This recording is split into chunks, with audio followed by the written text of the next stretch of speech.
마태복음 18장 1절에서 10절 말씀. 그때 제자들이 예수께 다가와서 물었다. 하늘나라에서는 누가 가장 큰 사람입니까? 예수께서 어린이 하나를 곁으로 불러서 그들 가운데 세우시고 말씀하셨다. 내가 진정으로 너희에게 말한다.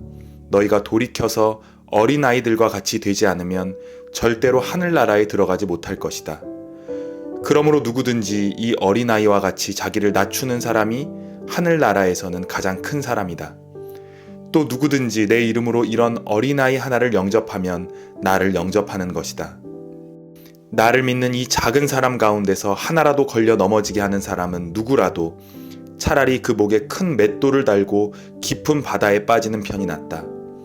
사람을 걸려 넘어지게 하는 일 때문에 세상에는 화가 있다. 걸려 넘어지게 하는 일이 없을 수는 없으나 걸려 넘어지게 하는 일을 일으키는 그 사람에게는 화가 있다. 너의 손이나 발이 너를 걸려 넘어지게 하거든 그것을 찍어서 내버려라. 내가 두 손과 두 발을 가지고 영원한 불 속에 들어가는 것보다는 차라리 손이나 발이 없는 채로 생명에 들어가는 편이 낫다. 또 너의 눈이 너를 걸려 넘어지게 하거든 빼어버려라. 내가 두 눈을 가지고 불붙는 지옥에 들어가기보다는 차라리 한 눈으로 생명에 들어가는 편이 낫다. 너희는 이 작은 사람들 가운데서 한 사람이라도 업신여기지 않도록 조심하여라. 내가 너희에게 말한다. 하늘에서 그들의 천사들이 하늘에 계신 내 아버지의 얼굴을 늘 보고 있다. 가끔 카페나 음식점을 가보면 노 키즈존이라고 써있는 곳을 만나게 됩니다. 아이들은 들어올 수 없는 곳이라는 뜻입니다. 요즘에도 아이들은 시끄럽고 성가시고 귀찮은 존재로 여겨지는 것 같습니다. 지금도 아프리카나 남미에서는 어린아이들이 고된 노동에 시달린다고 합니다. 5살밖에 되지 않은 아이들이 농장에서 하루 종일 일을 합니다. 현대에도 어린아이들이 이러한 일을 겪고 있는데 아동 인권이라는 개념조차 없었던 고대에는 아이들이 어떠한 대우를 받았겠습니까? 고대 그리스어를 보면 인간을 셋으로 나눠서 부르는데 남자, 여자, 그리고 아이입니다. 아이에게는 성별을 붙이지 않고 아이를 가리킬 때는 그것이라고 지칭합니다. 오늘 본문에서 예수님께서는 어린이 하나를 곁에 부르시는데 이 어린이가 남자 아이인지 여자 아이인지는 알 수 없습니다. 어떤 학자들은 이 아이가 여자 아이였을 것이라고 추측하기도 합니다. 제자들은 예수님께 하늘나라에서 누가 가장 큰 사람인지 여쭤봅니다. 하늘나라에서 누가 가장 높은 지위를 차지할 것인지 제자들은 늘 그것이 궁금했던 것 같습니다. 그때 예수님께서는 어린아이를 불러 그들 가운데 세우셨습니다. 그리고 말씀하셨습니다. 누구든지 이 아이들과 같이 되지 않으면 하늘나라에 들어가지 못할 것이다.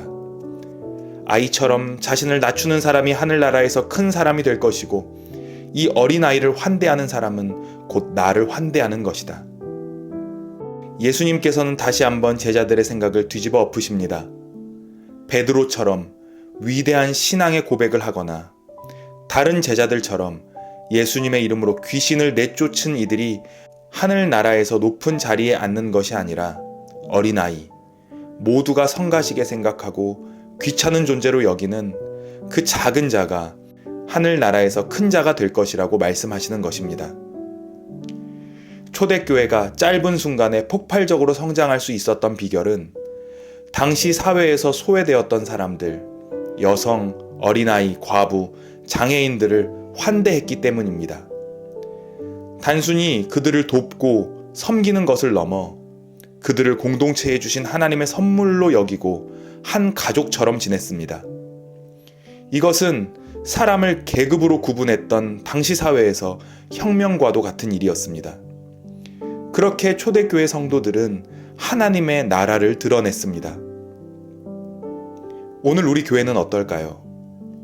세상 사람들이 성가시게 여기는 사회적 약자들과 소외된 이웃들을 우리는 어떻게 대하고 있습니까? 오늘날 우리 교회는 소외된 이웃이 들어와 한 가족이 될 수 있는 열린 공동체일까요? 만일 교회가 비슷한 문화와 비슷한 경제력을 지닌 사람들끼리만 모여 친하게 지낸다면 그곳에서 아무리 은혜로운 말이 넘쳐나도 그곳은 하나님 나라를 드러내는 참된 교회라고 할 수는 없을 것입니다. 주님, 주님의 교회가 이웃을 향해, 특별히 사회적 약자와 소외된 이들을 위해 열려있는 공동체가 되기 원합니다. 그렇게 우리가 이 땅에서 하나님 나라를 드러내는 공동체가 되게 하소서. 예수님의 이름으로 기도합니다. 아멘.